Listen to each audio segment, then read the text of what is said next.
Alrighty, so I'm going to go down the row here, kind of introduce everybody because you guys may not have met these people yet.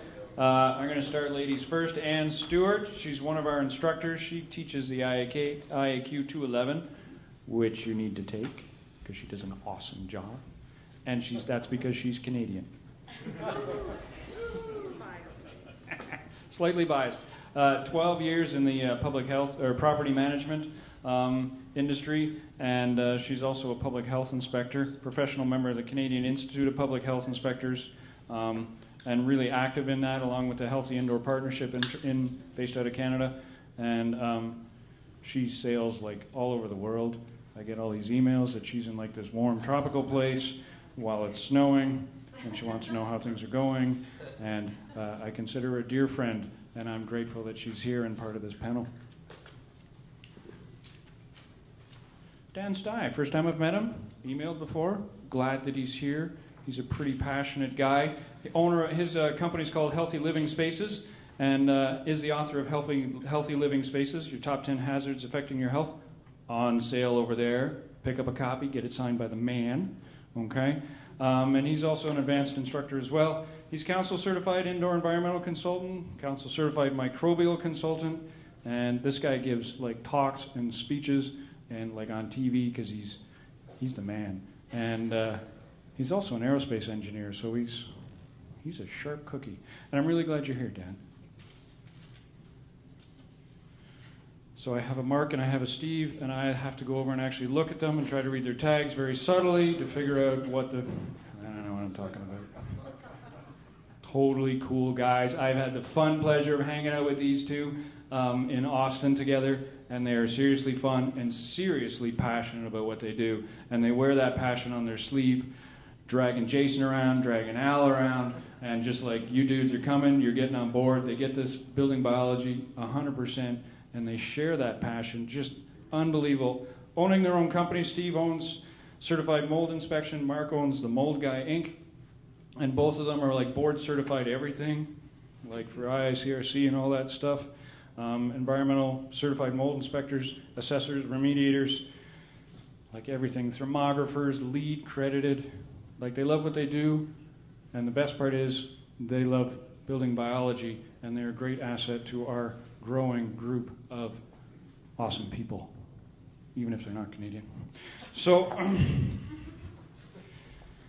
what we're really talking about today on this last one is really the indoor air quality, the toxin exposure, the mitigation options, and the issues. And so I'd be curious just across the... Oh, how the heck did that happen?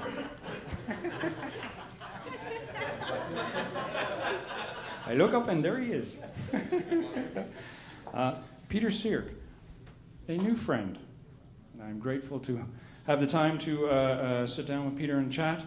I don't have a bio, but let's just say if you were to call him Grandpa IAQ and EMR, that'd be pretty accurate because he's done it and he's been doing it. And German building biology certified, is that correct? Yeah, he looks like it. And he looks like it.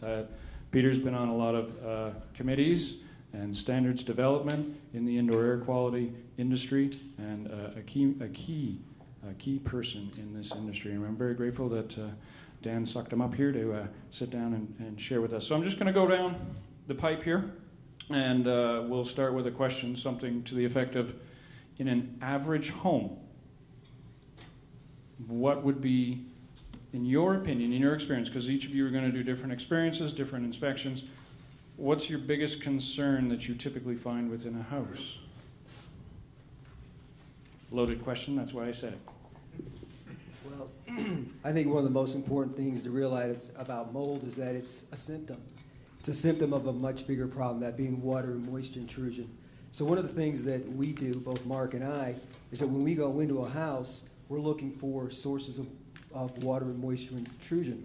And when we do that, we're able to link the dots and see that if it's been something that's very chronic, more than likely there's going to be some kind of residual mold growth. But the most important thing to understand, and what a lot of people don't realize, is that water and moisture doesn't just breed mold. And I know that's a whole other conversation, but it's important because water and moisture, being the evolution of life, will attract and create a whole group of different kinds of allergens that when people go in and they're just looking for mold and they're not feeling well, they tend to overlook. So that's why when you go into a home looking not just for mold, but really, and I think Frank mentioned this, you know, there's a lot of devices that we have, and you can get all caught up in using these devices, but there's nothing more important than using your senses, going in and using your eyes and really looking around and really looking for those moisture issues, because when you do, you will find that there is not just mold issues, but if you correct that, you'll go a long way at keeping a really normal ecology. And the building science aspect of it is so important, because what I find is about 90% of the time, when you have problems subgrade, it is amazing that attics also have problems too, because of the stack house effect, where that warm, moist air actually permeates through.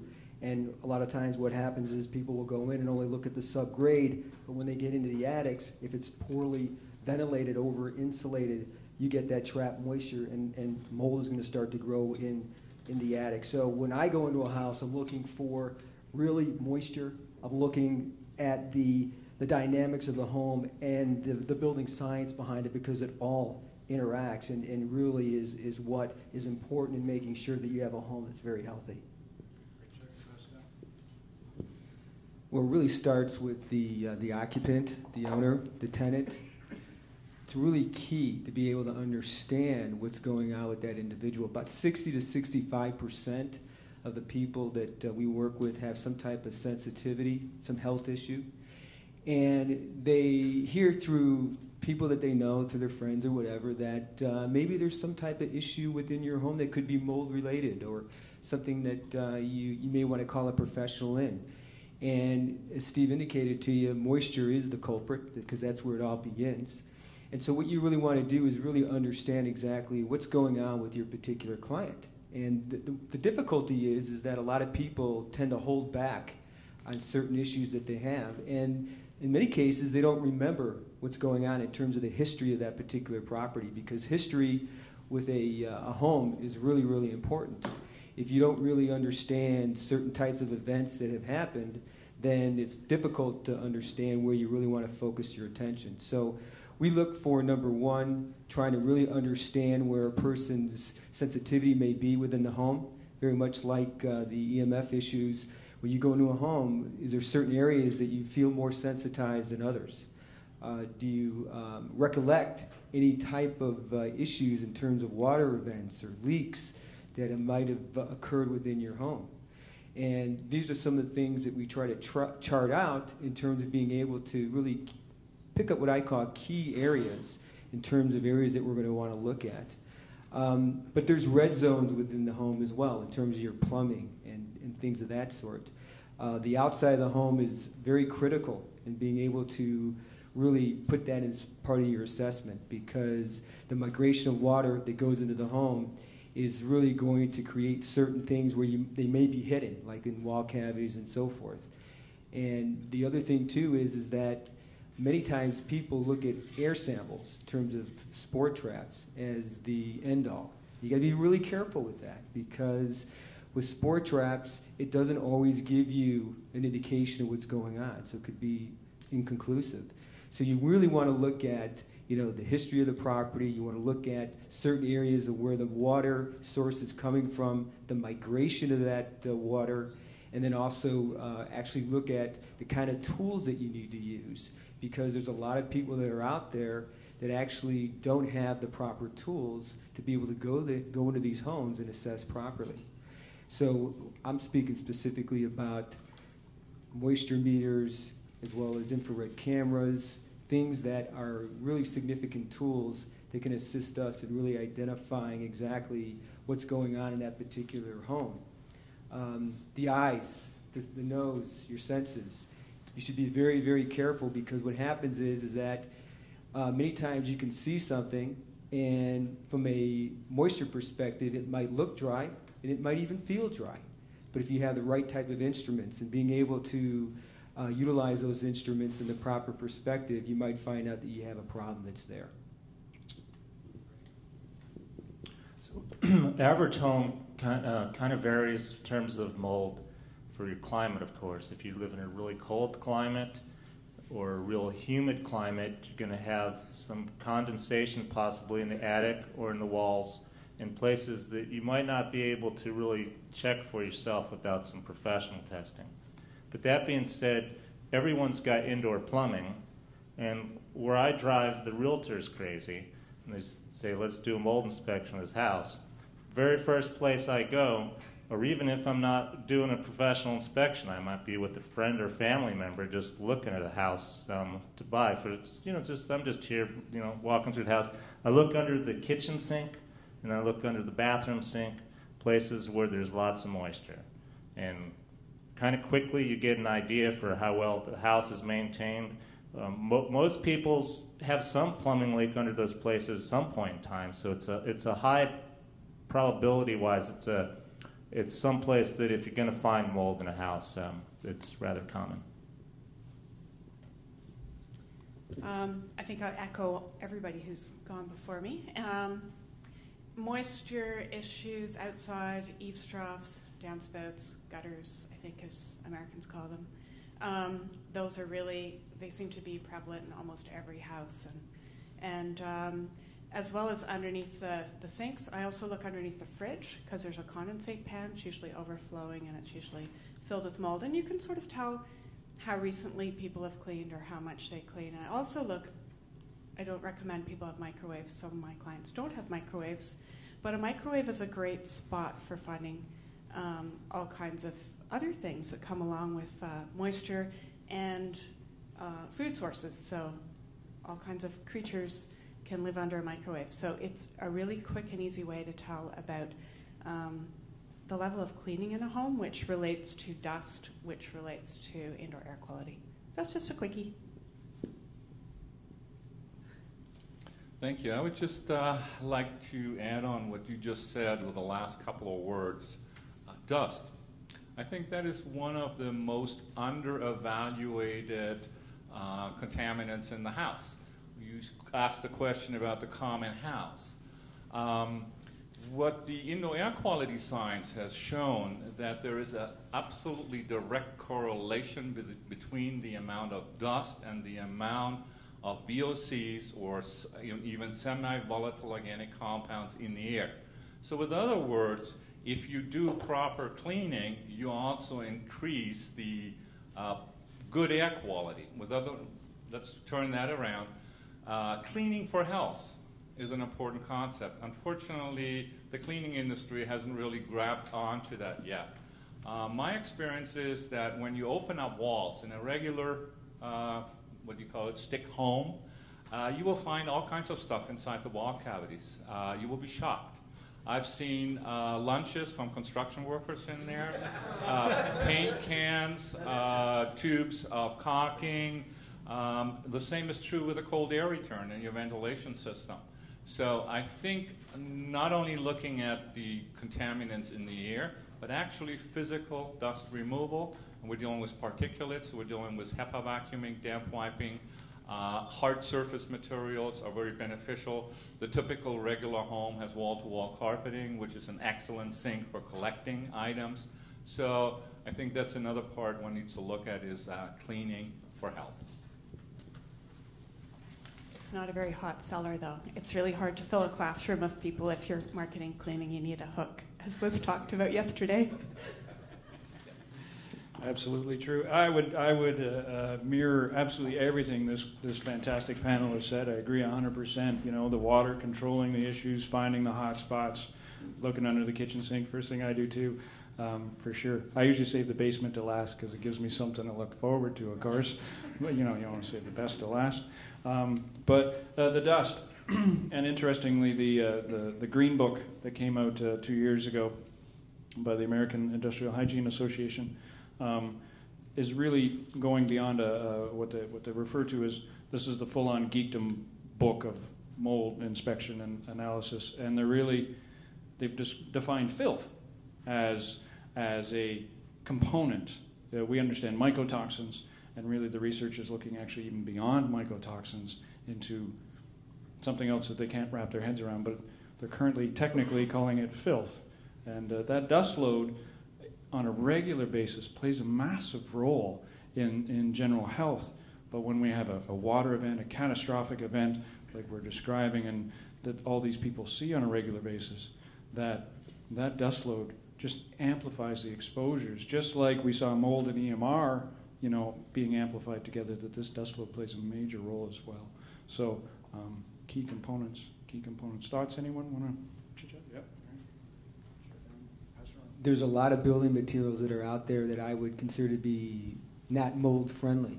But when you talk about dust is a food source. So because you have a lot of accumulation of different things that are airborne that come together that harbor within that dust, it actually becomes a food source. And when it layers on top of these materials that are not necessarily what we would consider to be mold-friendly type of substrates, it still can create the growth of mold. And one of the things that I see quite a bit in homes is that the HVAC system is very rarely looked at in terms of the homeowners. And when you take a look at the supply vents, when you take a look inside and look at the various types of filters that they're using, you can clearly see that they haven't really been serviced or cleaned. And that's a major area of concern because that's the filtering process, that's the recirculation of the air that's going through the home. And when you utilize your air conditioning system, you have that coil that conditions the air. And as it's conditioning that air, all those particulates that are in there are actually getting trapped onto that coil and can create the growth of mold and proliferate and then spread that even more. So that's something that is a very big concern in terms of the dust factor within a home. Yeah, that's great. Thanks. Yeah. And you want to say something? Just, I often think of dust as dried out biofilm. And I often talk about biofilms as being the best media for growing bacteria, viruses, everything, right? Because it's a food source, a water source, and it's got that slimy substrate.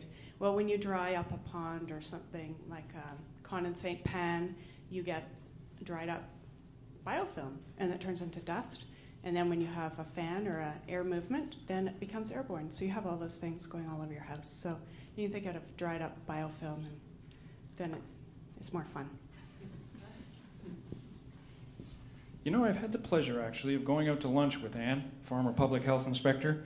It can be an onerous process. But I always know it's good to eat. Thoughts? Certainly we're open to the public here to raise your hands and post some thoughts.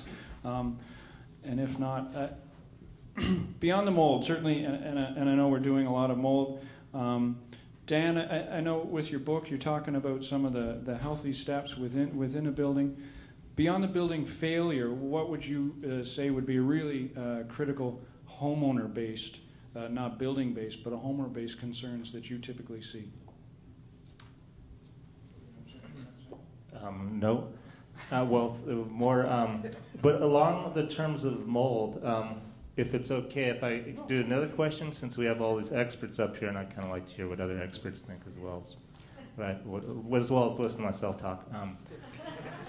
A thing that I get asked a lot about, I run into in my business, is people do these self-mold tests. They go to Home Depot, they get the $5 plate, they put them out, and they think they have mold, or sometimes they have mold and the plate shows they don't have mold.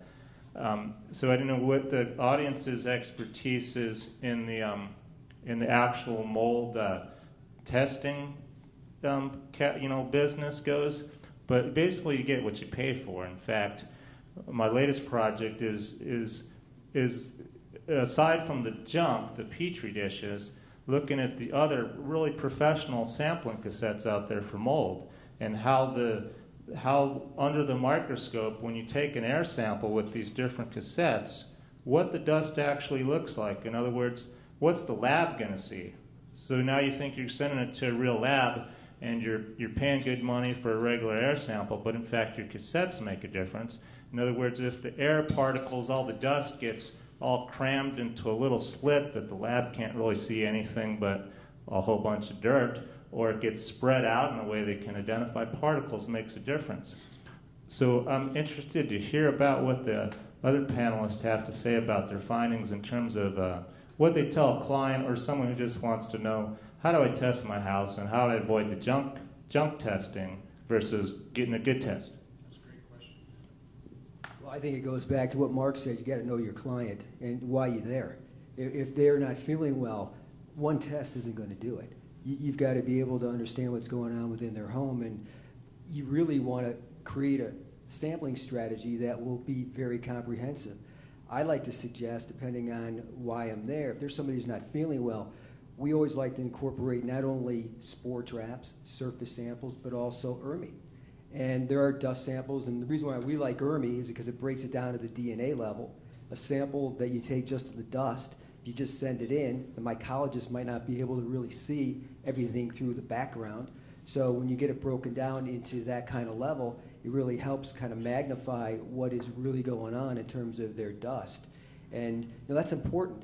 A lot of people think that they can live in dust, but it's amazing when you walk around and you sit down and you're moving things around off the surfaces, how it has a tendency to re-aerosolize back in the breathing zone. And if you've got some spores that have the potential of producing potent mycotoxins, it's going to always be a perpetual issue for them in terms of trying to get better. So I think it really depends on what's going on with the individual. If you're looking to just screen a house, if someone's not feeling well, we like to be a lot more comprehensive. I'm not big on the Home Depot test, to be quite candid. It only gives you 50% of an understanding of what's going on in the house. It only does viable. There are a lot of molds that you can't even grow in that agar, so you might not even see what's really in there. And the other thing, you're not pushing any air through. All you're doing is getting settlement. So you may have spores that are wafting through the air and may not settle in that dish. So you really are not getting a very good perspective as to what's going on. And let's say somebody went and cleaned their house with bleach or some other kind of antimicrobial. You get dead spores. Guess what? Nothing's growing. But you got all those spores that potentially could be very adverse health affecting because they still are going to retain their toxigenic and potential pathogenic or even allergenic properties. So again, it all goes down to what you're looking to accomplish. We sit down and we ask them, what are you looking to accomplish? When you go to a doctor, they're not taking one test and they're not going to be able to find all your answers. We might have to take several to really give you a comprehensive understanding of what's going on. Economics drives everything. And the biggest challenge that we find out there is that you have other people that are out there that are willing to do it for less. But what does that mean? I have people call me all the time, and they say, you know what, these guys are going to be able to do it for X dollars, and you're telling me you're doing it for Y dollars? And I always tell them, it really depends on what you're looking for and what you're trying to accomplish. We're all dealing with, in many cases, people that are highly sensitized individuals that have certain types of health issues. So you really want to take a comprehensive approach. You really want to understand exactly what's going on in that particular environment. And really the only way to do that is to be able to do a myriad of different tests. And I know that money can be a very difficult thing to be able to have for certain individuals. But at the end of the day, in order for us to do our job properly, we need to be able to go in there and utilize the right media to really understand what's going on. Steve brought up the point of utilizing ERMI. That's, in my opinion, the cheapest form of PCR. I don't know if anybody's really familiar with ERMI, but it provides 36 individual mold types. They break it up into 2 groups. 24 of those are for what I would consider to be water damage. The other 12 are really for more common molds. But the beauty behind it is that it speciates it. And so what I like about it is that you can differentiate between the various molds that are out there. One of the difficulties with spore traps, when you do that, is that you really can't differentiate in many cases, i.e. Penicillium aspergillus. The reason why they combine them together is because they look very similar underneath the microscope. But if you actually utilize DNA, you'll be able to speciate it. And in many cases, when you go back to a spore trap, you do an outside baseline, and then you do an inside you do an inside type of sample. You might see that there's a similarity in terms of PENAS being the same as the outside. But you really don't know that because you really don't know what the species happens to be. So we like to actually do what's in the air. We like to actually do what in terms of what we see, and then we also like to do in terms of dust, because that's a good indicator of what's settled from what was in the air. A quick show of hands, how many people know what an aerosol cassette is?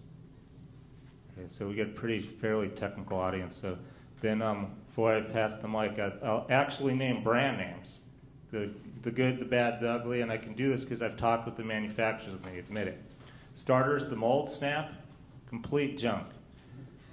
If you look at a trace with the mold snap, you cannot see anything except all the stuff's crammed into the littlest little piece of slide. So why? So they can save money and so they can run the battery-operated pump. Comes down to the only way they could run the battery-operated pump.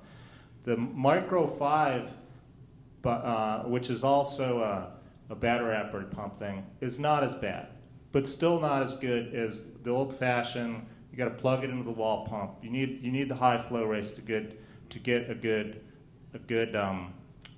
something the lab can actually look at. I don't recommend the Home Depot version. But I also don't recommend mold testing very often. I explain to people how extensive it has to be in order to be worthwhile. And that usually comes back to dollars. And I say, well, for $1,000, you could replace your downspouts and eaves troughs and fix the problem. So usually I get people to fix their water issue, and then if they're still having problems, then we look at sampling. I heard two questions here. One is the Home Depot test kit question. It's Pandora's box. Don't open it. You won't get the genie back into the bottle. To the other subject in terms of sampling and the validity of sampling and what sampling and how often and so on. After 25 years of sampling with all kinds of different methodologies and laboratories, I can only say that the longer I sample, the more I doubt my results. So with other words, my opinion is that there's a lot of variability in sampling. If I put 5 sampling devices up here and start them all at the same time and they're all calibrated, what do I get? 5 different results. So that's why I like electromagnetic fields. It's physics. If I know what it's here, I can figure out what it's there, right? There's no variability, right? So with that said we should not put all our basket into sampling. It is really important that you have a good visual inspection and that you use your nose, your eyes, your 5 senses, and that you use a piece of lab data as a supporting piece of the puzzle. And I think what you just said is very important, that the fewer samples we have, we become statistically totally invalid.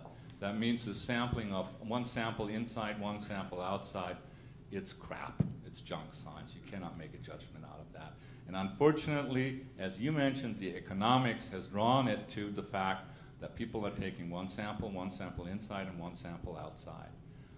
And with that, I think I gave my opinion.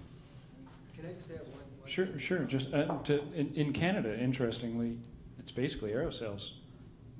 The quick takes, the Take 5. My lab, he won't even touch them at all. He'll look at the aerosols, and that's about it. Or the allergencos actually maybe even move better than aerosol. Interesting. That's the major competitor. The allergenco. Everybody know the allergenco? The allergenco actually technically supposedly have this cutoff rate, better for capturing smaller spores and stuff. But the way I've been basing my observation is just look at it under the microscope and see how the stuff looks. Does it even look like something you could readable, or just look like junk? And allergenco's good. Also, the Cyclex D. And I'm not one to. I've been using aerosols forever. I still haven't switched to something else because why change if having a problem?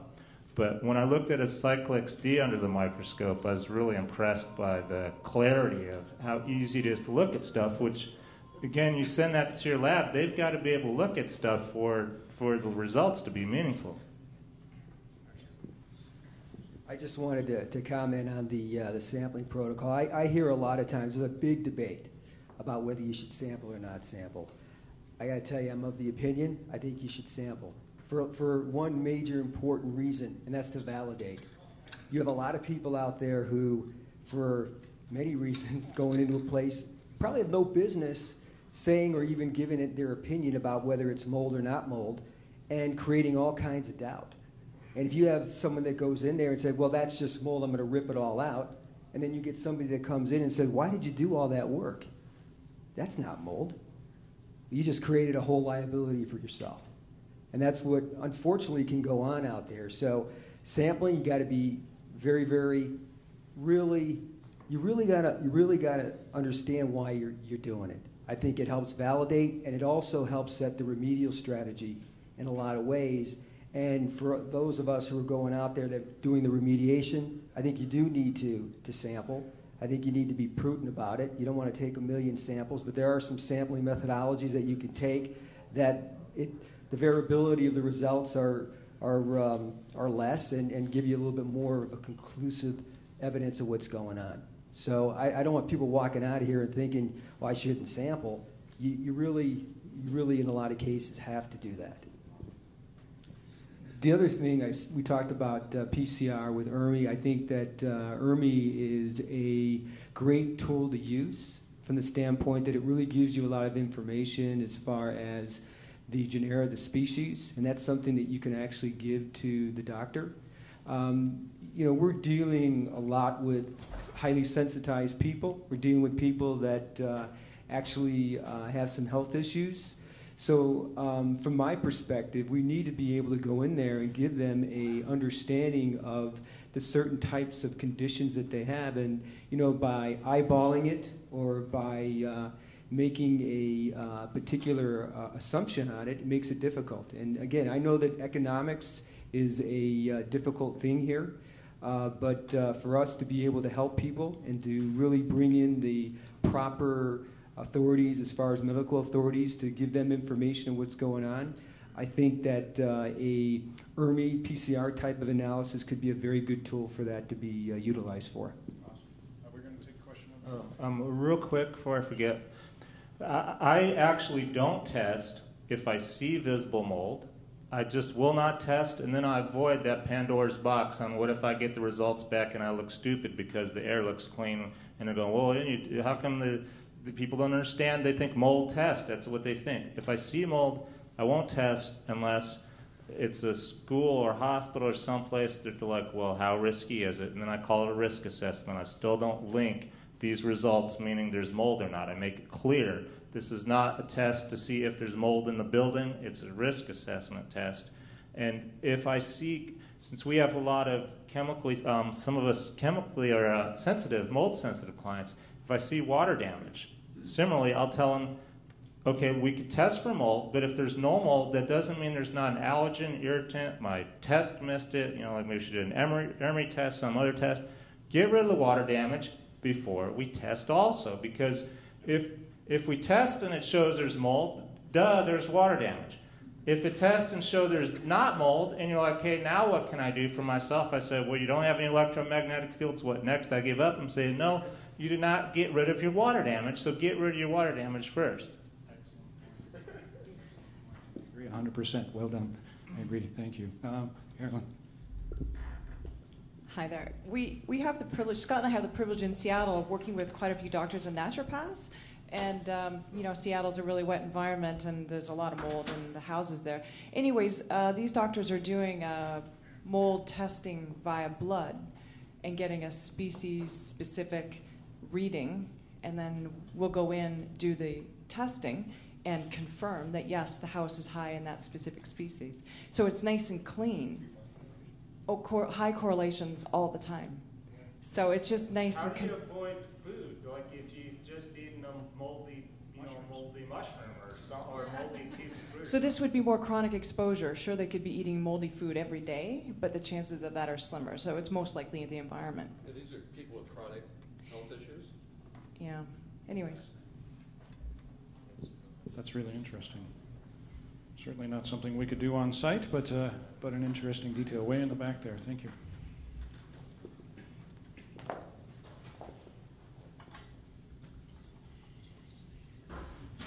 First-hand experience at this. Home Depot mold test. Wife got extremely ill in our house after about 6 years of trying to diagnose it, and we couldn't come up with an answer. And finally, we started checking for mold, got the Home Depot test kits, taped them to the air conditioning ducts, ran them for an hour, put them away. About 5 days, pulled them out, and they were just covered. Got a hold of Clark here in the Valley, Arizona. We live in the Phoenix area. We don't have, it's dry, 7 inches of rain a year. We don't have mold, but we had condensate leaks in our air conditioning system. She got so ill, we thought it was fibromyalgia, MS, spinal taps, everything. And it turned out to be mold-related mild toxins, neuromuscular issues. She ended up being diagnosed with late-stage disseminated Lyme disease. ERMI test on the house came back 91st percentile of all time dirty homes. Took 2 years to tear the house apart and remediate it. We moved during the reconstruction.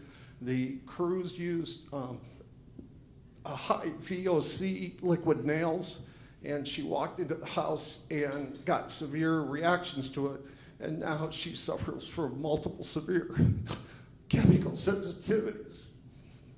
And we've been fighting this battle forever. So just because you live in a dry climate, you've got to check everything, including the air conditioning systems. We had the condensate lines leaked 3 times in the first 10 years we were there. We had no clue about mold. The people that came out to fix them blew out the air lines, and what it turned out to be is we had all kinds of mold growing in the upstairs 2-story house, and the cascaded water down into both of them. It literally filled the house for over 12 years with mold. I didn't get sick, she did. So it's a real problem. Check for mold. I don't agree with not checking. I mean, it's devastated our lives. $200,000 out of pocket, not covered by insurance. Devastated our savings.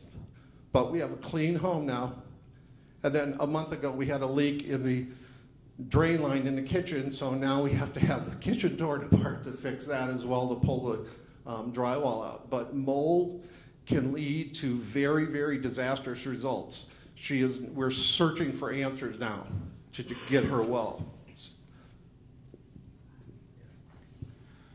I had the honor of talking to Mark and his wife a little earlier today, and I think we've all had stories that we've experienced ourselves and some of our clients, and I'm very honored that they took the time. They're not building biologists, but they came here because they heard about what we're doing, and Bruce has already been to their house and helped them, and we all wish them very well.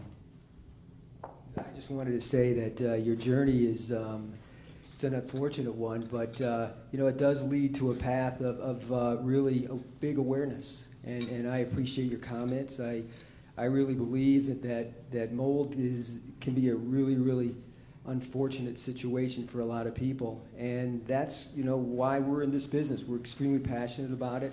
We can go in and actually see things that are in a person's home that could either be on the brink of causing a huge problem, or we can identify one and help them with it.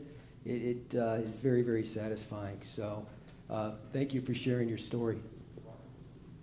Mark, I feel your pain, and we deal with a lot of people that are in situations very similar to yours. And at the end of the day, we're always challenged on the way we go about and we process our protocol.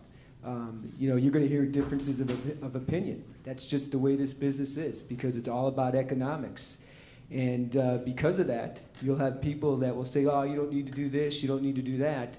But when you talk about mainstream versus hypersensitivity people, there's a different situation in terms of the way that you should be approaching that particular opportunity to help people, right? So, we have to understand the client. We have to understand what's going on. We have to understand what their objective is and what are the things that we can do to assist them. And, in situations like this, because we're all dealing with people that are sensitive and they have health issues, we really have to let them know that we're going to try to be as comprehensive as we can. And sometimes you need to take a progressive approach in terms of doing certain types of screening to help them through that process. I have a pretty detailed intake form myself, and so I ask a lot of different questions about the house, construction, age, size, square footage. So I don't undercharge. You only need to do that a couple times. I didn't realize it was 8,000 square feet, but I have that intake form, right? And that really helps. That intake, you have to really think about those questions to ask. Like if someone's to say, if they've got MCS, or sensitivities, yep, I'm part B of the questions, right? We start notching it up. And that's really, really important. Certainly as those of you starting out in the field, you've got to ask as many questions on the phone as possible. Ask those of us who are out already doing it. We're happy to share whether you're doing an EMR, whether you're doing an IAQ, whether you're doing whatever. You really got to ask the various questions so that you know what you're getting into so that you can deliver an effective solution once you get on site. Peter, and then I'm going to go over to Frank. Mark, I'm very sorry to hear what you went through with your family. And I just would like to respond to it because I made that comment that sampling may be not delivering the right answers, and Home Depot may be a Pandora's box. So that's why I would like to respond to it. I'm not saying no sampling whatsoever. That's my business. I work in sampling. We've been doing it for 20 years. I just have seen the variabilities and the flaws in just relying on sampling. So what I have found in my practice is that a good intake is very important, such as a physician would do, and a visual inspection. I'm not saying that somebody may have caught it, but if I would have gone out to your house, I would have talked to you about what kind of ventilation system you have, and if you have a dehumidifier into your system. And as soon as I would have noticed that you have a humidifier in an air conditioning system, all red lights would have come on. And that would have obviously triggered the visual inspection, and part of the visual inspection is to look into the duct system as far as it is possible. And so what I'm trying to say with that is it may have not been just the Home Depot test kit, which was your savior, which basically brought us to the forefront, right? But a good visual inspection could have done that as well. The reason why I brought up the Home Depot test kit is we see a lot of times just the reverse, that the home test kit will show a problem where there really is no problem. So in your scenario, we left it for 5 days inside a ductwork, which is heavily contaminated. It has to show something. So I wish you and your family good luck in regaining your health. Thank you for your thoughtful words, Peter. Frank? I have 2 incidents where I was called in for EMF, EMR assessment. One was before the IB 312 seminar back in December of last year. On the way to Austin, Texas, I stopped off at a client that I've been talking with since August of 2010, so 4 months. And we did, some of you know I'm a dowser, and we were working on geopathic, and I had a suspicion that there was electromagnetic issues, and I was correct. But the 900-pound gorilla, and as I told the story to some people over the past couple of days, is when I opened up the air exchange closet there in Texas, so they have closets where they put the heating and ventilation system or cooling, whatever. And I open it up, and I go back to, we talk about sampling, we talk about meters, we talk about gizmos and gadgets. Stephen, wherever you are, there you are. You taught me at the IAQ, or the building science, your senses, a flashlight, and a ladder, and your brain. And I went in there, opened the closet, shined my flashlight. There was a ½ inch of mold dripping off the fresh air intake. And it was dripping down the ceiling, along the seams. They changed the filter religiously. They never looked up. So I'm making a point there. I was invited in for an EMR assessment. Both parents were on CPAP machines. What's the problem? Is it EMR? Yes, they had EMR. They had electric blanket. My point is they never looked up. They had the schedule. The schedule was right there when they changed the filter, every 30 days. Another one was, I was called out. They just wanted a quick assessment, a 1 hour, just didn't want to spend a lot of money. I'm putting in this health center down south of the Twin Cities. I live in Minneapolis. This woman is the vision behind the health center for chronically ill, right? And the guy was a patient of hers. He's an architect or a builder, whatever. It's irrelevant. Go in there. It was, they purchased the land, purchased the buildings, your typical trailer house and everything. 3 trailer houses stacked side by side, right? And then each one had a air conditioning, outdoor air conditioning wall-mounted unit and a sub-panel and all this. So that was the hot wall. First of all, they wanted to put the treatment area next to the hot wall. I said no. So in my assessment, because we were pretty much done, because, we can't do that. We could talk about the mitigation of moving everything and all that. I said, by the way, because we weren't talking about indoor air or anything. Now remember, I'm called for EMR, 1 hour assessment. Where's your basement? So we don't have a basement, we have a crawl space. Oh, great. Can I take a look at it? Sure. Why would you want to? Well, I just want to check a couple of things with the wiring, just see how it's laid out and all that. Go down there, flips the light on, and I look and I see water on the cement slab. All right, I know there's a problem. And I said, oh, you realize you have water down here? He goes, oh, yeah, that's probably the hot water heater, little 10-gallon cheapie, It's been leaking for a while. We're going to get it fixed eventually. Go down there. I look up, and I'm looking. I can see all this gray and, not cement color, gray and reds and yellows. And you guys know. I see Diane cringing over there. You have no idea what I'm going to talk about next.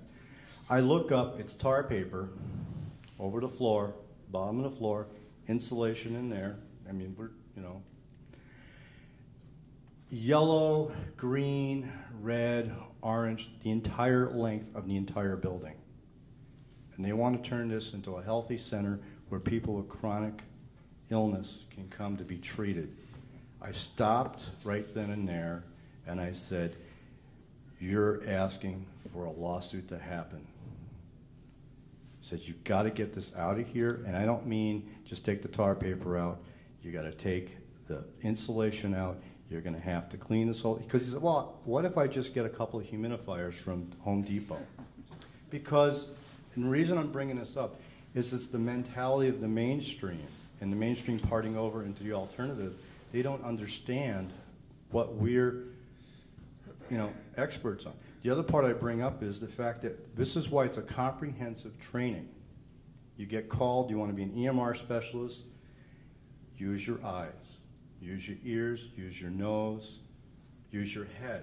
Because when you go in there and look at these places, you may find something else that you didn't expect. And you may not just save one person's life. If it's a business center like this, you may save hundreds of people's lives in aggravation just from, by the way, it took an extra 10 minutes of my time just to do that. And then we had this whole, I ended up being there for 3 hours. I didn't charge him for the other 2 because I was that concerned about what they were going to do and where are the steps. He had to stop. I think the building needs to be bulldozed, but I can't say that, because that's a liability issue. But use your eyes, use your ears, use your nose. Awesome. Thank you very much, Frank. Yeah, for sure. I always sample last because of that. Try to find the smoking gun if there is one. And I've also done a dentist's office that had a similar spectacularness in the basement. I got pictures, Spark. It's okay. his comment was, well, do I really need to tell one of my staff who can no longer work here because she's really ill, do I really need to tell her that there's actually mold in my basement? Yeah. Yeah, we mentioned that early on, that it's really important to use your eyes as well as your nose, your senses, but please make sure you're protecting yourself. Because, a lot of people, they go into these situations and they're not fully protected. So that's one of the comments that I wanted to make. Personal protection equipment is very, very important. Using eyewear, a respirator, as well as gloves. And it's just something that you want to make sure that you're very, very careful of. You don't want to just start sniffing the air because you don't know what's in that air. And you really don't know. God forbid something could happen while you're doing that inspection. So that's one of the comments I wanted to make. Don't forget to put the gear on before you ring the doorbell, right? I will tell you that's a great point, right? And I tell people, I'm sorry, that's a great point, Peter, right? And I tell people that I'm going to be putting on a mask and some protection gear for my protection because I don't know what I'm walking into. And I always let people understand that it's for my protection. I don't know what I'm walking into. I'm not trying to give you an indication that there's a problem here, but this is what I do. This is my business. And I always have to be prepared no matter where I walk into. So I just want to make sure that we understand that. That's a good point. Thank you. Because otherwise, when people see you taking on a respirator and so on, they immediately identify that area as toxic and hazardous. And so that's a very important point to explain to them that you are doing that to protect yourself because you're digging for this stuff on a daily basis, and therefore you need to protect yourself. With the crawl spaces, I've had some good success where clearly if it's just fuzzy with mold, there shouldn't be people in there, but you have situations where people can't move out. They have no place to go. It's their home or it's their business. They work there. There's a lot of people in the building. I've had good success with installing, because usually these places don't have any mechanical ventilation in the crawl space. So I tell them to get those $100, per vent ventilators with the fan, the power vent, to blow the air out of the crawl space and seal up all the other vents because they're not really doing much. Plus that creates a good suction. And then I can go back with the same instruments the radon mitigators use, or people that building science that can measure the pressure differential between the crawl space and the occupied space. Or you can just do a smoke, blow out a match and hold it near the access to the crawl space, whatever. And you can verify everything's being sucked into the crawl space and out. So that gives a little bit of something you can do to help people in the meantime if they can't move out. The other story for myself that it rang a bell with is a case where in this couple's home, they had a wine cellar, and the wine cellar was kind of like a basement, and it was a basement, and it went under the front yard, sod or water in it all the time. We go down in the basement, the wine cellar, and there's water dripping from the ceiling and fuzz everywhere. An impressive collection of wine bottles also.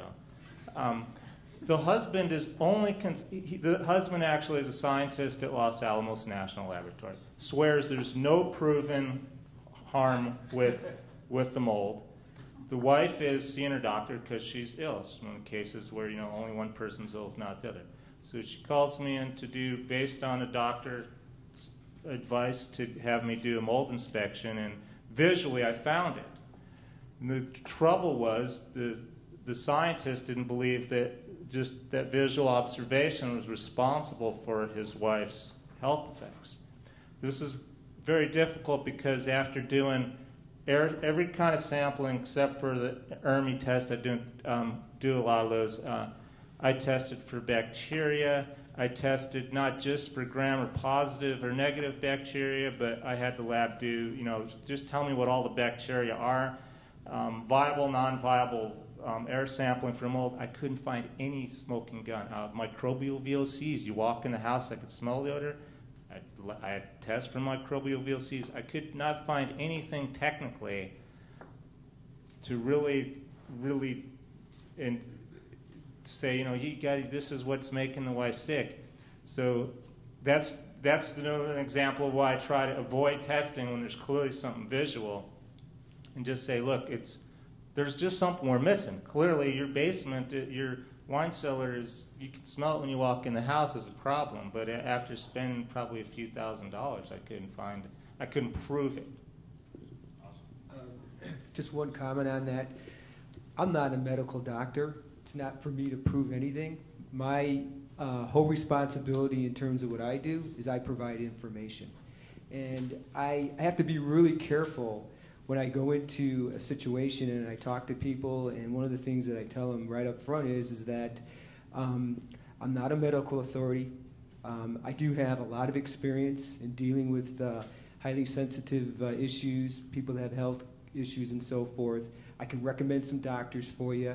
And my goal is to help you understand what's going in your environment and to give you information that you can take to your doctor so that you can actually see what's in the environment and see if there's some type of link to the way that you're feeling.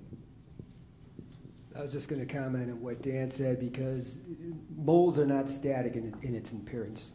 It's not just black, it's not furry. In fact, molds actually grow based on water activity. And there are certain kinds of molds like penicillium that are the primary colonizers that you'd be amazed that are growing on contents, growing on structural components, that if you're not looking at with the right kind of light, at the right angle, you're not even going to see it. And I hear all the time clients call me up and saying, I don't see mold, but I smell it. And I go in and I see it everywhere. And I'm seeing it because it is somewhat elusive, because if you look at it with a regular flashlight, you would be amazed how you don't see it. I use a 3-watt flashlight, and it illuminates the surface, and it's amazing what it pulls out. And you can actually see what's growing on the surfaces. And most people will comment and say, that's mold? I said, well, I'm around it a lot, and I can tell you that it is, and I'll sample it just to validate it, and it comes back, and it is. So, generally speaking, a lot of people are concerned when they smell it, but they're thrown off because they don't see a wet basement. And again, it's all about water activity, relative humidity.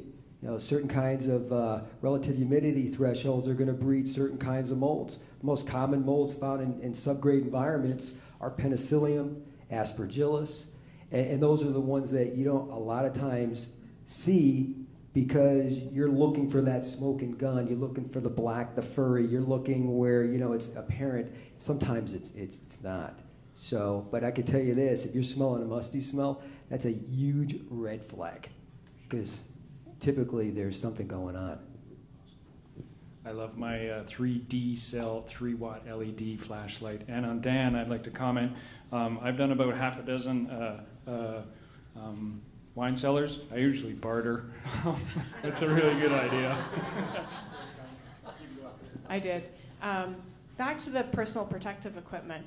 Not only having your PPEs, but refusing to do assessments is also critical. And we've mostly talked about mold, but we haven't really talked too much about chemicals and VOCs and water, which is all part of what we do in this section. I've refused to do chemical assessments many times.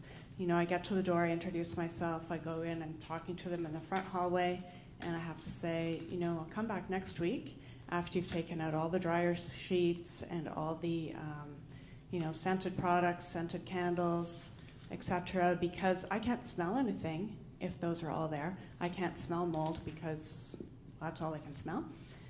So that's one issue. And then because this topic is kind of all-encompassing and broad, and you can't really just use your meters. Sometimes I find EMR assessments a little bit more simple in the analysis of it, in that you can check with your meter and find out yes or no. I often get calls about cell phones, and I can actually tell when there's been a recent newspaper article or Magda Havas has been interviewed. I can tell, even if I'm away on a sailboat down south, if she's done a recent article, because my phone calls go up. But most people call me about cell phone towers, and I get there, and invariably they live in an apartment building and it's magnetic fields, and they live close to the magnetic, or close to the electrical conduit corridor that goes up and down, up to 20 stories. And they, out of all the assessments I've done, they all live close to that conduit going up and down. So they know there's an issue, but they're on the wrong track. So it comes down to us being professionals and being able to assess all the factors and not being biased.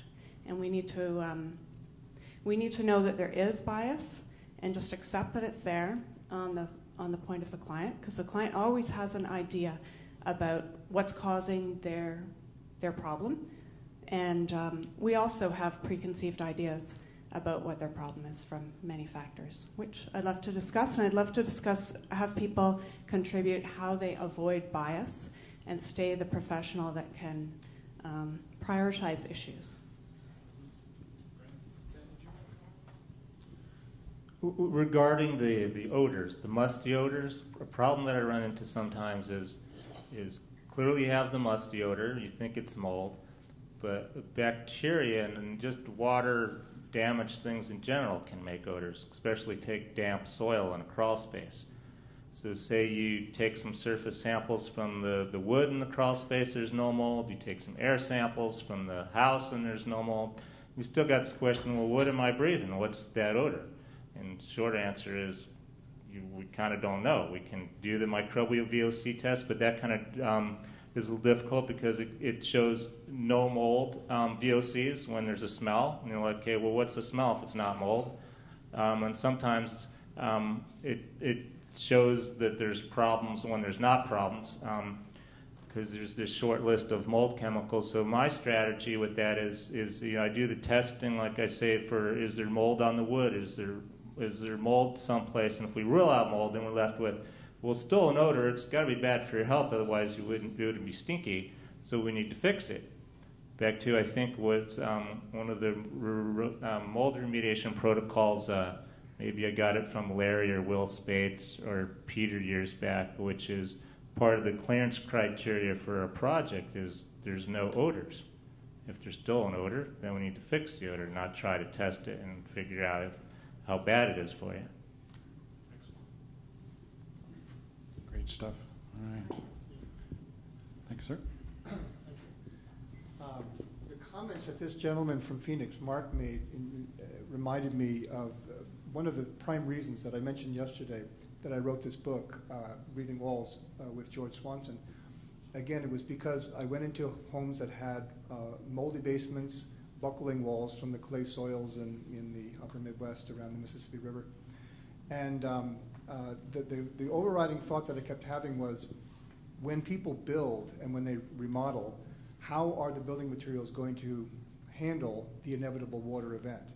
There's an industrial hygienist at the University of Minnesota, Neil Carlson, who said every building, every home will have a water event at some point in its life. So the question that we have to ask is, how will the building materials handle that? So that's where dragon board and these magnesium oxide panels can come into play for your sheathing and your drywall, your subfloor, and your roof decking, because all of those things are going to experience water events at some point. And then also, you've been hearing this is about, I'm saying it now for about the fourth or fifth time, OSB is not something that anybody in this profession should be recommending under any circumstances because it just doesn't handle water well. And then carpet also. You really should consider solid surface flooring. Thank you, sir. Yep, we'll go right to the back and I'll come back to Spark here. Okay, if you're checking out a house and you ask for a history of pesticide use, but you don't have a reliable answer, like the people died or they're lying or you don't know what the answer is, how do you find out if there's a pesticide issue? Is there chemical analysis that will tell you, is it total VOCs, or I don't know, I'm just asking. Excellent question, Mark. Thank you very much. Peter? Yeah, pesticides do not stay very long in the air. So very often the client wants to do an air sampling, which is not really adequate or appropriate for pesticide applications unless there was just recent spraying into the air. So to answer your question, Mark, it's a very simple dust test. In general, you don't clean the house for 7 days. Let the dust accumulate, and you take a vacuum cleaner and have a collection device on the hose attachment, which is clean, and collect about 10 grams of dust, and then send it into the laboratory. What they will do is they will sift through the dust and only collect the very fine particles, and then basically analyze it for organophosphates and organochlorines, and that covers most of the pesticides which have been in use or currently in use. It's like you may have done that once or twice before, Peter. Yeah, you may say so. Thanks for sharing that, Peter. I was wondered how that was done. I've only done that once or twice. My experience with the pesticides is more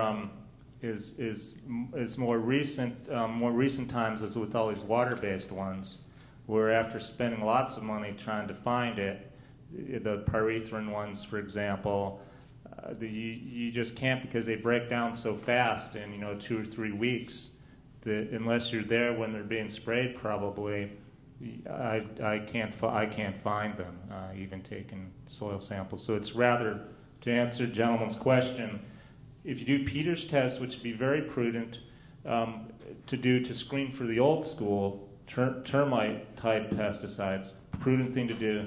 But it's very difficult to impossible to blanketly answer the question, have any pesticides been used, and if, when, what kind, and how much? I don't know of a test that can really do all that. I've done a number of cases where I've done soil sampling, and I don't know that it's really worth spending the money on it, because you're only going to get the things that are, well, anything that's water soluble is going to go down, and I mean with the rainwater. So I don't think it's very reliable, but I think we should just all assume that we're all exposed to pesticides and just work from there. It gets interesting. You go down the rabbit hole of, say you have a client who has a specific, which is very useful if you were to say, this product in particular, I saw it in the garage of the house I'm buying. They say they haven't used it in years. I'm just curious when you use it. That's more helpful. But even then, you could, now how do I test for this one specific chemical? You almost have to call the manufacturer, and they won't disclose it, or they don't even know how to really test for the one specific chemical. Your laboratory might not have a standard that they can actually run a test for that specific product. Even then it becomes difficult, and even then, unless it was used in the last 21 days or something, it breaks down, not into something harmless, it just breaks down in another compound, not the one you asked the lab to test for, because you have to literally tell the lab this one compound, and the dollar figure goes up for every compound you add on. The other thing, from a visual perspective, homes with attics, many times when you go up there, you'll see that there's mouse traps, there's rodent droppings, urine stains, things of that nature. That's a major indication that there's a problem. I would imagine that the homeowner at one time would have heard those footsteps and brought somebody in there. And we also see some things in terms of spraying on the joists that are up there as well. So that's an area that, from a visual perspective, can kind of give you some indication if there's something that might be going on there. Yeah, I'm amazed at some of the houses that I go into. I'll go into attics. I'll go around in crawl spaces where there's an HVAC system, and I'll be blown away that they've sprinkled it with rodent poison all around it. And it's all over. And I would go in and say, I just want you to know that you got poison around your HVAC system. It's the lungs of your house. And so a lot of people just don't know. They don't know. They don't understand it. They grew up with this. They think that's the way to do it. And it's all about education. It's all about awareness. And it's all about pointing it out to them and getting them to understand that there are other kinds of holistic ways of ridding your house of those kinds of pests. Excellent information, folks. Spark's been waiting. I'll get to Spark, and then I'll come back. So Martine Davis, who's a building biologist down in the Iowa area, and a lovely woman, and Madison now, my apologies. She was actually chemically sensitive because she bought a house that had pesticides in it, because the house had actually a truck-mounted ductwork system through her house to spray pesticides. Truck drives up, pulls the hose, opens the little flappy on the outside, plugs it in, sparks it up in this ductwork, just like a central vac ductwork through her whole house. She bought the house after it had been used, obviously, and that made her very, very ill. And that's how she became a building biologist and is passionate about that. Spark. Okay, and I was out at that house. Right? She eventually abandoned the house, but also she had current on the water pipes because she had 2 electric services. One went to the house and one went to the well. And what did they connect the 2 up?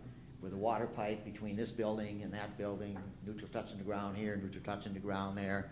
So she had a big magnetic field source going all the way across her house from the grounding system.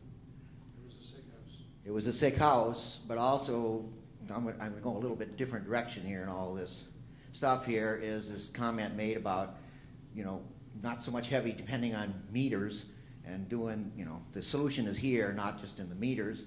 And it's my take on it that also applies to the electromagnetic world. And it's what's Joe, the main guy in the mold thing, the housing, Joe with the... Seabrick? Yeah, Seabrick. And he says, the more you get into it, the less you need the meters. Well, he also says, though, you have to do the show to make the dough. In other right. words, right. No, right. On the spot one time because he's clearly doing okay financially. I said, well, Joe, how do you make so much money? Because, what do you charge per hour? And he admits, he's like, I still do all the sampling. I have to, otherwise nobody believes me. Right. But I mentioned that before when up here. It's that credibility issue. You have to have decent instruments to impress a meter. You can't have a $3.85 meter and expect your client to be impressed that you know what you're doing. Right? And now I want to talk a little bit about a totally different topic. Is the reason we're all here after 20 years is because of this guy right here. Right? If we get it, right? If you go, right, I'm going to dig through all my old files, go back to 20 years, we've got the pictures. Right? And in the picture is going to be Larry Gust, it's going to be Spark, it's going to be Helmut, and this guy. Standing right there. And it was way too much fun for Helmut, right? Because which language did you talk when you were talking with Helmut? German. But let me just say one thing. It gets scary when you look at your reports you wrote 10 years ago. But I just want to point this out. And then the other issue is with this capability, is I check all these people out. I've been out to his place out in California. I've seen his lab. He's serious into the science. He's got it down. And also, he's serious into teaching. One time I was out in California under the temporal dowsing program, right? And when I was in town, one-day seminar by Peter Sirik on mold. Figured $3.85, went in there, and I was impressed. He had all the side. He put on a heck of a show. And I learned stuff. Appreciate it. So, very much. Thank you for getting us going here. Yeah. Thank you, Spark. There's the ponytail posse, and then there's the club of grateful people. Remember when they invented water? We were there. Diana, thank you for your patience. Oh my gosh, how do I follow that? I have a question about cleaning up pesticides. And we have a client in South Florida that is extremely chemically sensitive. And they've gotten to the point where the neighborhood is spraying pesticides. They have to be notified. There's a service that, they notify the residents in the area. But there have been accidents that have happened, and the pesticides have evidently leaked in through the foundation, and they've slowly retracted and retreated into the middle of the house. They had a laundry room that someone was coming to take care of their organic pesticides in their yard, and had some other pesticides in a container that from a previous job, and ended up contaminating their laundry room. And now they've got that all taped off, and every opening in the house is completely taped up. And so I just would like to know what your suggestions are as to how to clean, a room that has been contaminated with volatile organic compounds. Who wants to tackle that one? All right, game on. My biggest suggestion would be move out of South Florida. And I say that from experience over the last couple of years of having a boat down there. And we drive down there, and I get out of the car, and I can smell the pesticides in the air. And where we store our boat, it's actually 2 feet above sea level or above the water level. And everybody's got dikes around their own properties. And, I mean, the pesticides are going to be in their groundwater. The mosquitoes and the no-see-ums are terrible. So there's going to be pesticides. But to clean them up, you need to know what the products are, and if they're seeping in from other properties, it's a really daunting task. I mean, if you have one accident and you know what the product is, you can get that from the manufacturer. And in the cases I've been involved with, they're very proactive in helping you because they don't want a lawsuit, and they will tell you exactly what to be done to clean up. I think one of the reasons why we're all here is about networking. And we don't always have to solve any given situation. We have to fall back onto our colleagues, friends, which have the knowledge to do that. And since you put me on the spot here, I would like to pass that on. The person I think who would be most qualified to answer that question is Mary over there, because she's dealt a lot with these kind of situations. So, Mary, you're on the spot. You want to take that question?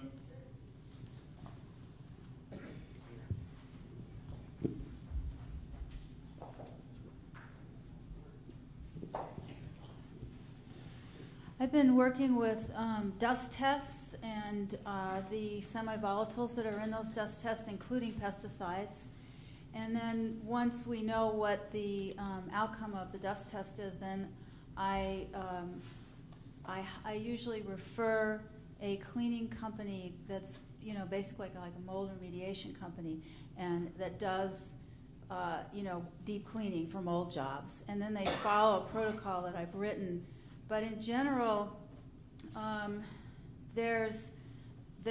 you can remove or reduce the SVOCs from pesticides beyond the VOCs. The VOCs is kind of the easy part. It's the SVOCs that are tough because they, especially over time, they embed into things. So once you clean, there's still going to be more that's offloading, but at least you're getting the load of it off of the wall or off of the floor. And then with dust control, you capture the dust that may be coming off, the molecules that are coming off of the wall or the floor or the ceiling, and onto the dust, so that you're continuing to maintain the low levels after that. But steam cleaning is one way to get this stuff off. The best kind of steam cleaning is this dry steam heat. If you've ever heard of the company Vapro, it's sold by Advap. Advap.com is the company. And they make something called a Ladybug XL, which is a dry steam machine, so that when you're hitting a surface, it's so hot that it dries quickly, so you're not adding moisture, to the problem on top of the pesticides. Also, the protocol that I wrote is based on instructions that I got from the lab in Germany from a colleague of ours. And it basically involves HEPA vacuuming the surface, steam cleaning it, hopefully dry steam cleaning if possible, and then wipe down. And depending on the substance, if it's pesticide, it's you can use. Do you know what washing soda is? Have you heard of that? Okay, it's made by Arm & Hammer, and it's that is one way to remove pesticides and other organophosphates with washing soda. And there's a certain dilution that you have to use, And it's all written up in this protocol that I developed based on this information. So it does work. It's expensive, though. That's the only problem. You know, you have to do every centimeter of the room, every surface, every vertical and every horizontal surface, and you have to pay particular attention to shiny surfaces where things stick, really stick. And then dust control is really important after that because it will continue to offload.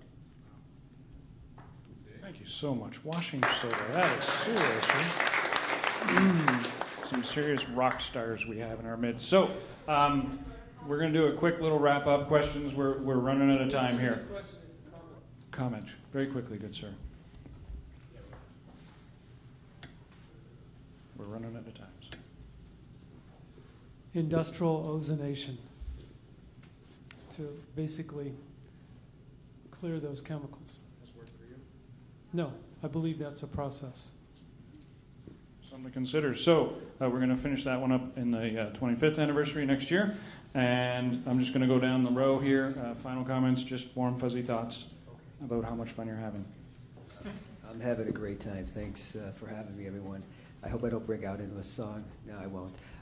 Just wanted to basically say that the most important thing that you can do, especially for those of you in the Northeast, where we had the tropical storms and even the hurricanes, the most important thing you could do is when you have a flood is to dry it back to a dry standard. This is probably one of the most, I think, disconnected events that happen in these kinds of situations. Homeowners, even restorations companies where you'd think they would know better, they're extracting the water, but every piece of building material has what's considered to be a normal moisture content range. And it's really, really important that you really test to see what that building material is in terms of the moisture content, because if you put in any kind of fans or dehumidifiers and you pull them out prematurely, within 3 or 4 weeks, you're going to get a lot of mold. And that's kind of what's happened in the Northeast. We had a lot of flooding.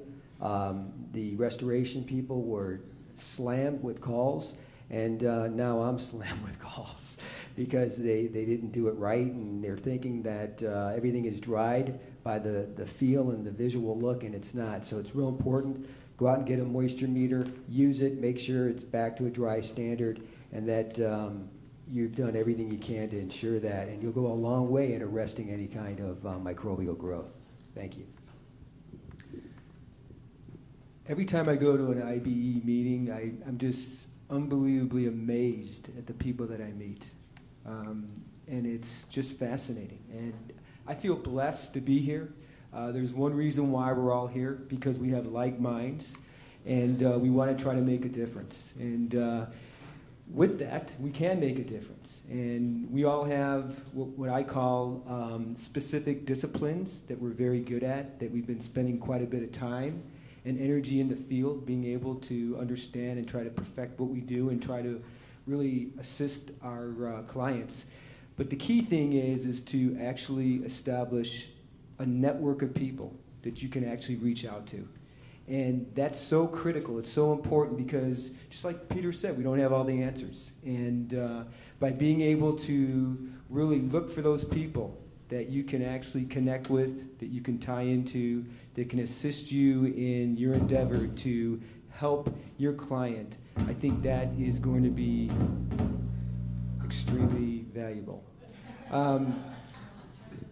With that being said, that's exactly why I'm so excited to be involved with IBE, because there is a network of professionals from the medical community to the building community to the environmental community that are all coming together to do whatever we can to make a difference.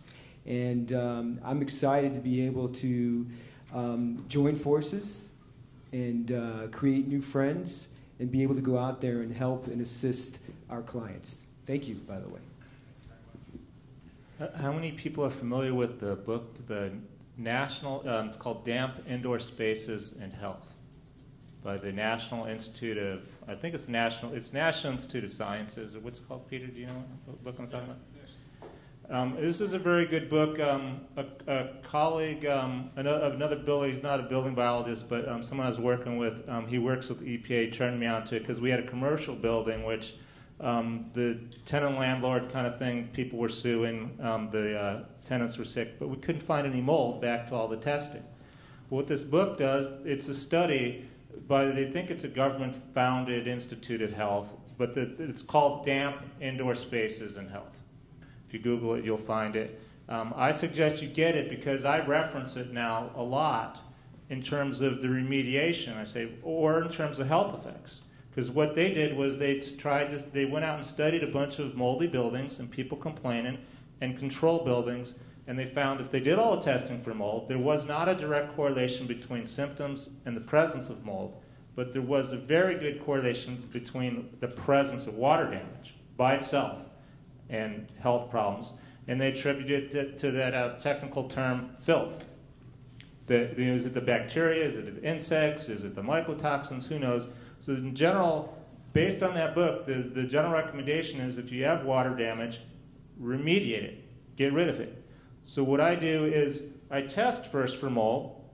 I use the ever popular wall check or other methods like that for hidden mold. Whatever you're going, if you need to cut a hole, whatever your way of testing, making sure there is no mold, because if there is, you don't want to just tell the remediators to come in and start cutting away. But if you do testing and there isn't mold, but there's water damage, use that book as a reference to say, here, we still need to remove the water damage, and here's why. Here's what my reference to base that on.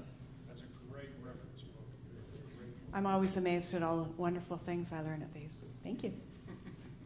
And I'm also amazed at the number of people still in the room on the second day of a conference, even though tomorrow's a workshop, but second day of a conference at 10 to 5, and the room is almost full. I thought it would be kind of empty, so that shows the interest. Yeah, okay, third day. But back to the dampness, also humidity. I'm recommending to most of my clients that they get a simple hygrometer, humidity meter. And not only for mold, but for allergens, dust mites, and tied into that, making sure that they're not using their humidifier, the drum type that's in their air conditioner, or a portable type that they only use once in a while, but they leave it sitting there with water in it for months, and then they turn it on in their children's room, but only when they're sick. So...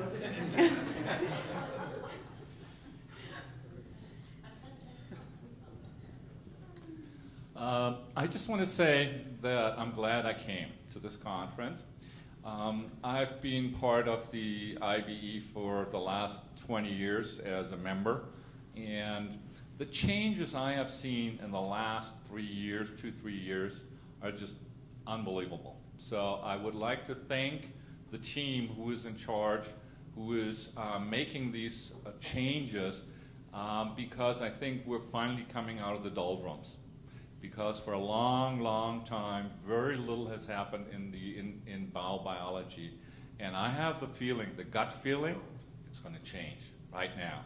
This is a quantum leap which is occurring here right now. And so I would like to thank all of you, volunteers and officers and board members and whoever is involved. They thank you and keep the boat on course. It's moving forward and it's getting steam. Thank you for that.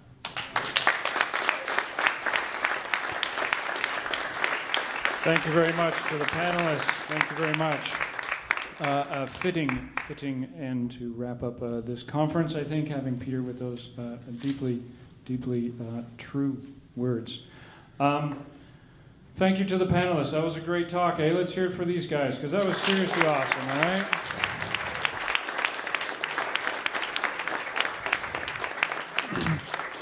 I think I can summarize that as mold is bad, don't lick it.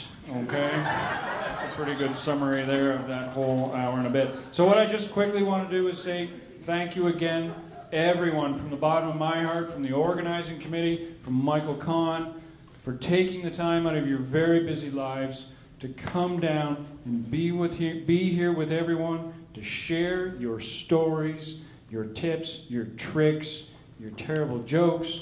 Everything that you guys have done this weekend is why we are all building biologists. okay? And we want to keep this going, okay? There's the Yahoo group. Get on the Yahoo group. Get on the blog. Get on the Facebook. Get on whatever you need to keep in touch with these people, because every one of us is willing to share what we know with you, because you have already shown that today, okay, and yesterday and the day before. I want to share information with you. I want to learn from you, okay? We all need to keep this going. We need the conference next year. For those of you who haven't taken 213, take it. It's really cool. It's a lot of fun. All the courses have been revamped, okay? If you took courses a long time ago, a bit rusty, whatever you took before is a whole new game this time, okay? Like Peter said, we've really been revamping everything. Online courses, the whole bit. Dig back in, brush up, get fresh with all this. Use this knowledge, use this group of passionate people to take this building biology to the next level. Sign up, volunteer, donate, whatever you can do. The Institute needs you, and we need the Institute. So I'd like to thank everyone on behalf of everyone involved for being a part of this. I'm so grateful. Thank you very much.